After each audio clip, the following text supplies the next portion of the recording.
Now, how cool would it be if 100% of your future consultations turned into a client or a patient? That would be amazing. Can you imagine? Well, that is very, very doable, and we're going to show you how.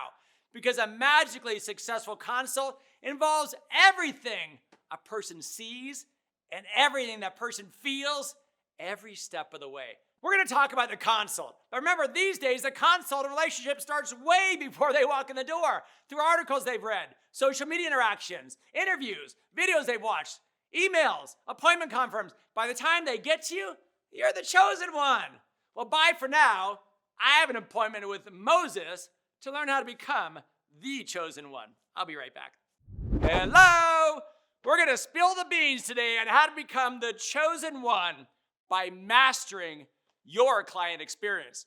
As your prospects or clients, patients are making decisions or getting ready to have their treatments done, it's so important to care for them in just the right way, the Louology way. Today we're going to learn, number one, how to help prospects and your clients feel safe and choose you for a multitude of reasons. Number two, how to help your clients know you and crave you.